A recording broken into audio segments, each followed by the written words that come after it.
Welcome to the Economist in Your Ear podcast. For decades, the mighty dollar has been the undisputed king of global finance. But what if it's finally facing its biggest challenger? Could China's yuan actually be ditching the dollar fast, as one intriguing article from The Economist suggests? Or is that headline maybe a bit too dramatic for what's truly unfolding? We've been looking at that very article, China is ditching the dollar fast, alongside some crucial background material. It paints a picture of rapid change, but also hints at, well, deeper complexities. Today, we're going beyond just the summary to really unpack what's happening, maybe challenge some of the assumptions, and explore the nuanced reality of this potentially monumental shift. It's an excellent question to pose. I mean, while that headline certainly grabs your attention, the reality is we'll see is a much more, nuanced story. It's ambition, strategic shifts, but also persistent constraints.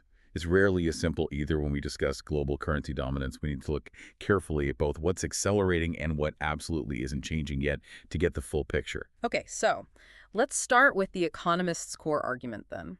They suggest China's leaders sense an epic opportunity right now. What exactly are they seeing that fuels this narrative of the dollar being, as they put it, ditchable? Well, the article points to a confluence of factors, really. Significant dollar headwinds. We've seen the dollar slump 7% on a trade-weighted basis since January 2025. It's actually its worst start to a year since 1973. And just quickly, trade-weighted basis means its value isn't just against one currency, but a whole basket from its major trading partners. Gives you a broader sense of its strength. This decline, it's largely attributed to President Donald Trump's, let's say, erratic trade policy, gaping U.S. fiscal deficits, and even threats to Federal Reserve independence. Right. Those kinds of factors weaken the dollar's perceived stability, its attractiveness, and that creates an opening. Yeah, that's a powerful combination, eroding confidence, isn't it? And on the flip side, the yuan, it's reached its highest level since Mr. Trump's re-election. Foreign investors, governments piling in.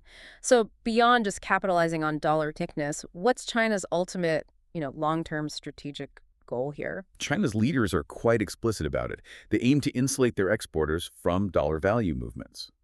Those fluctuations can make their goods more volatile internationally.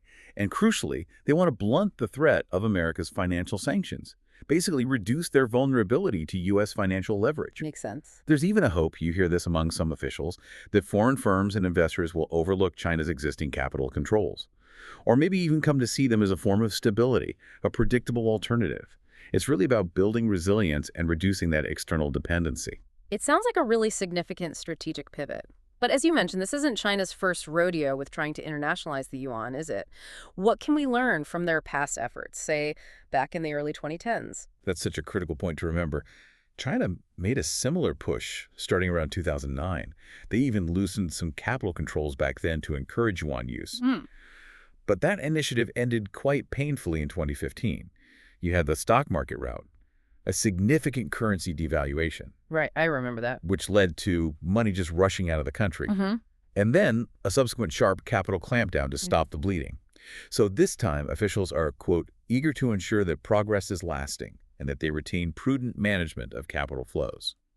That's a key difference. Ah, okay. They've learned to be much more cautious, much more strategic than that earlier more ambitious and less controlled attempt. That distinction is crucial. It sounds like they're being much more deliberate this time. So with that more measured approach in mind, where are we seeing actual tangible progress? What are the undeniable shifts suggesting the yuan is gaining ground, even if it's not exactly ditching the dollar overnight? Right, exactly. We are seeing clear acceleration in several key areas. For one, China is actively pushing more of its own trade and finance onto RMB rails. That's important. Right. The RMB share of China's cross-border payments is now around 30%. That's a significant jump from maybe 14% back in 2019. Wow. And at times, over 50% of China's cross-border receipts have been settled in RMB. That's up from less than 1% in 2010. Huge increase. That's a massive shift internally. It is. And look, it isn't happening purely organically. Regulators are instructing big banks, telling them no less than 40% of their trade facilitation lending should be in yuan.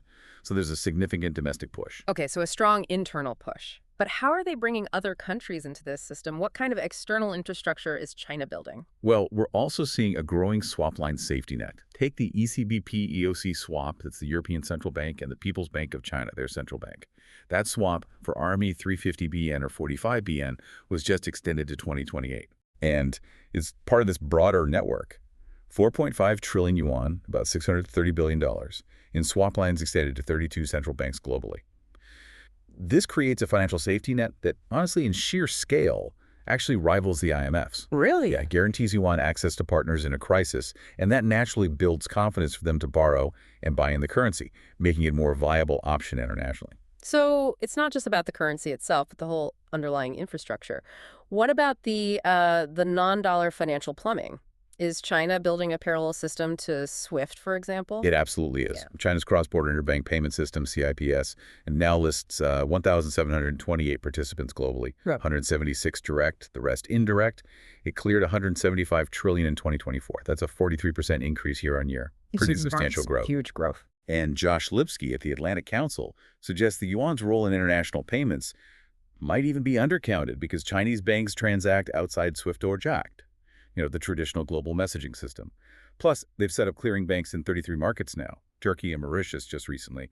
That helps speed up local yuan payments, reduces reliance on the dollar system. That's a considerable build-out of financial infrastructure. And for investors, what about tangible assets? Are there more yuan assets available for them to hold or invest in outside of mainland China? Yes, that's another area. Offshore RMB assets are finally thickening. We're seeing dim sum issuance. Those are yuan bonds issued in Hong Kong on pace for a record. Something like 475 billion year-to-date through August 2025. This is held by CNH funding costs being really low, sub 2%. That's the lowest since 2013. CNH is the offshore yuan, and those funding costs are basically what it costs to borrow it outside the mainland. Cheaper borrowing helps. Definitely. And you saw Hungary sell a 5 billion sovereign panda bond. That's a yuan bond issued by a foreigner in mainland China, the largest single sovereign tranche so far. And critically, China is preparing to reopen panda bonds for major Russian energy firms. Now, that could be a significant step in non-dollar funding, especially for sanctioned nations or those in the global south. Interesting development. And of course, we can't talk modern finance without mentioning digital currencies. What's happening there? Right. The Enbridge Digital Currency Network. China built it with other central banks. It's reached an MVP, minimum viable product, basically a functional prototype being tested with real money. Okay, so it's live in a way. In a pilot phase, yes. Yeah. While the current flows are still relatively small, one American official noted they've, quote, already surpassed a threshold of geopolitical consequence. And Chinese regulators are apparently directing banks to increase its use. So it's definitely something to watch as a direct digital pathway for yuan transactions. Okay, here's where it gets really interesting for me. Despite all that momentum, the build-out you just described, the background material, even the Economist article itself points to significant hurdles. What does that ditching the dollar fast headline overlook? What about the dollar's enduring dominance and the yuan's, persistent constraints? Yeah, this raises the crucial question. Is fast truly accurate when you look at the global picture? Despite that acceleration we've discussed, global dominance is still very much the dollar's game. The RMB is still only about, 3-4% international payments by value? Compare that to over 50% for the dollar. Which is a huge gap. Massive. Yeah. And it's also only about 2-3% of global FX reserves versus 58% for dollar assets. Now, that's undeniable progress for the yuan, yes, but it's still an order of magnitude behind the dollar. It's not a regime chase, not in terms of overall market share, not yet anyway. So the gap remains enormous. What are the fundamental reasons for that persistent gap, even with all these strategic efforts about China? Well, convertibility and depth. Those are the binding constraints for the yuan. China's capital account management, their controls on money moving in and out, remains a significant barrier for full internationalization. The offshore RMB, the CNH pool, it's uneven. And there's still a limited stock of globally held, safe RMB assets. Right, compared to treasuries. Exactly. Even with record dim sum volumes, they are tiny compared to the sheer scale, liquidity, and perceived safety of U.S. treasuries for global investors. Many economists believe that fully internationalizing the yuan is inherently difficult, maybe impossible, while these capital controls remain so tight. They limit trust and flexibility for global players who need to move money freely. And those alternative rails, like Enbridge, they sounded promising, but are they still more options than genuine challengers right now? Precisely. Look, Enbridge is a credible option. It's an important development for the future of payments, no doubt. But its current flows, minuscule compared to SWIFT's. It's simply not a replacement yet for the global financial messaging system. It's a parallel system, being actively developed, yes, but it hasn't supplanted the existing, deeply entrenched infrastructure. So, okay, what does this all mean for us trying to understand this, given these contrasting realities upon, you know, rapid growth in some areas, but these stubborn limitations in others? How should we interpret China's overall strategy? It really feels like they're trying to walk a very fine line, expanding influence while keeping control. Absolutely. I think the strategy is best understood as barbell internationalization. That's a useful concept here. On one end of the barbell, China is focused on hardwiring domestic and partner flows into RMB. This involves those policy nudges to banks we mentioned, expanding swap lines, increasing CIPS reach, promoting local currency projects within the Belt and Road Initiative. The idea is to create a stable circulation of yuan in and out of the country, boosting offshore yuan usage and foreigners' access, but within a sort of controlled ecosystem. Right, a contained circuit. And what's on the other end of that barbell then? On the other end, they are actively working to grow investable RMB assets offshore and onshore. Things like dim sum bonds, panda bonds, establishing more clearing banks globally. But crucially, and this is the key difference from 2015, they are doing all of this while avoiding a big bang capital opening. Ah, the caution factor again. Exactly. It reflects their learning from that painful 2015 experience. They want to ensure progress is lasting and capital flows are prudently managed rather than risking another sudden outflow. It's gradual, it's controlled expansion. That makes a lot of sense. Careful, deliberate steps, not a dramatic leap. And PBOC Governor Pan Gongsheng seems to reinforce this, doesn't he? Describing the global financial system as becoming multipolar, where the dollar will be forced to compete with other currencies, like the yuan. Precisely. China hopes this competition means they'll have to do less, perhaps, to unilaterally reduce their own dollar dependence. This approach lets them manage the liberalization of capital flows and the exchange rate gradually, rather than facing a forced, rapid transition. It's about building, you could say, a global currency with Chinese characteristics, one that achieves international reach without fully giving up domestic control over its financial system. That control is paramount. Okay, looking ahead then. For those of us tracking this evolving story, what are the absolute must-watch indicators, say, in the next 6-12 months? What key things will tell us if this barbell strategy is gaining even more traction? Good question.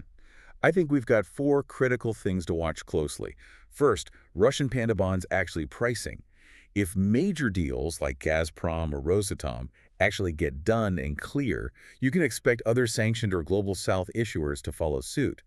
That would significantly expand non-dollar funding options, a real potential game changer. Okay, so watch for those specific deals actually happening, setting a precedent. What else? Number 2.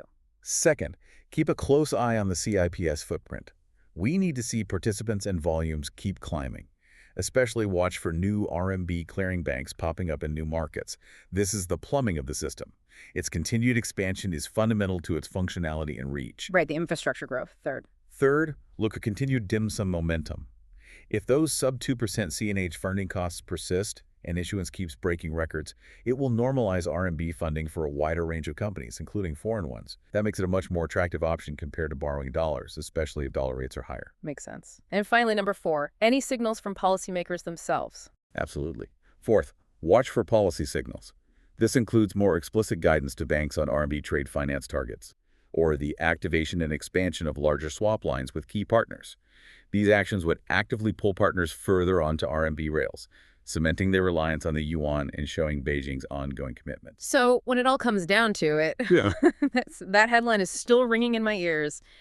Is China really ditching the dollar fast? Look, the background material, and even the Economist piece itself, suggests RMB usage is rising faster than in past cycles. The article is right about that acceleration. However, ditching the dollar fast, that likely overstates the immediate reality of outright dollar displacement on a global scale. But what's truly happening, I think, is durable RMB regionalization. China is building deep RMB-centric pipes with willing partners, especially in its neighborhood and the global south. They're enlarging the asset menu, letting usage grow, but crucially, without sacrificing that capital account control. So it's structural, but maybe not revolutionary yet? Exactly. This is a structural shift, not just a passing fad. But it's important not to confuse it with dollar displacement. It's about creating a powerful, reliable alternative, not necessarily overthrowing the king just yet. That gives you a much richer, more nuanced picture than just a headline, doesn't it? As China carves out its own financial space, What does this barbell internationalization mean for other nations caught between these two financial giants? How might this evolving, maybe multipolar financial system reshape global economic power dynamics for decades to come? And what could that mean for your investments or even the stability of the global economy? Something to think about. Thanks for listening. Follow us for daily insights into world affairs, and don't forget to like, comment, and share.